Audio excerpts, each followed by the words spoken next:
आने वाले वक्त में हम लोगों को दिखाई दे रही है।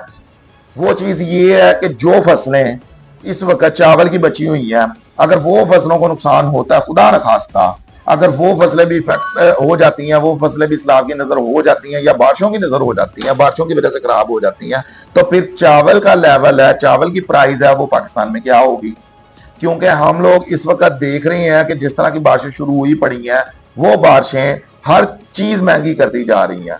शॉर्टेज हो गई है ना, सब्जी वो तबाह हो गई है। जो चावल था वो काफी हद तक जो पंजाब की फसल थी वो तबाह हो चुकी है, क्योंकि जिस इलाके में मैं खुद रहता हूँ, अफजाबाद के इलाके में सबसे ज्यादा चावल तो इस इलाके में होता है। तो इस इलाके के बहुत से इलाके, अफजाबाद के बहुत से इलाके इस तरह के हैं जहां पर चावल की फसल है वो सारी की सारी तबाह हो चुकी है, खत्म हो चुकी है।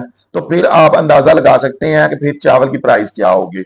सब्जियों की बात करते हैं तो सब्जियों की प्राइस आज से दुगनी चुगनी होना शुरू हो गई है।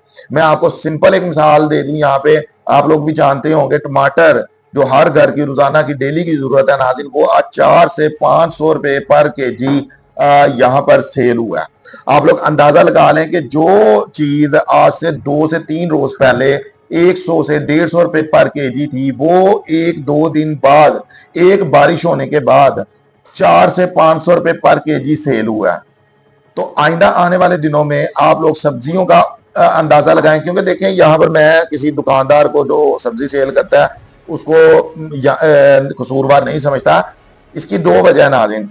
एक तो वजह यह है कि बहुत सी सब्जियां इस तरह की हैं जो पंजाब से बाहर दूसरे इलाकों में भी मतलब बोई जाती हैं, वहां पर भी सैलाब आया, सब्जियों की जो सी फसल है वो काफी ज्यादा खराब हुई है, जारी इसी तरह जैसे पंजाब के बहुत से इलाकों में बारिशें जारी हैं और बहुत तेज तरीन किस्म की सख्त खतरनाक किस्म की बारिशें हैं।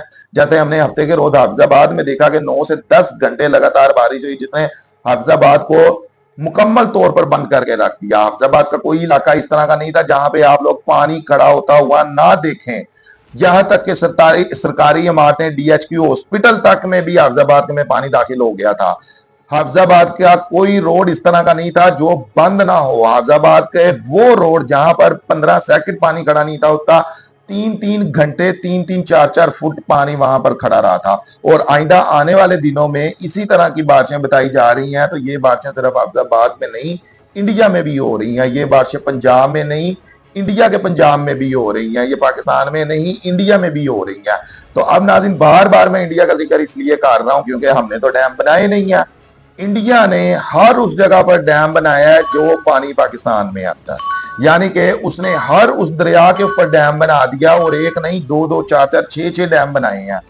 हर उस दरिया के ऊपर डैम बनाया हुआ है जो डैम जो दरिया पाकिस्तान में आता है इंडिया से होकर। तो फिर होता क्या है कि जब, जैसे मैंने आपको अपनी पहली वीडियो में भी बताया है कि जब इंडिया में उसकी औकात से ज्यादा पानी हो जाता है तो फिर वो करता ये है कि वो पाकिस्तान में छोड़ता है। और जब वो पाकिस्तान में पानी छोड़ता है, क्योंकि बारिशें तो दोनों जगह इकट्ठी शुरू होती हैं, पाकिस्तान में और इंडिया में एक साथ बारिशें शुरू होती हैं। अब यहाँ पर थोड़ा सा मसला ये है, बल्कि थोड़ी सी मुसीबत ये है कि पाकिस्तान में जब बारिशें शुरू होती हैं तो वो बारिशें ही इस हाई लेवल की शुरू होती हैं कि पाकिस्तान के कुछ इलाकों में सैलाब आ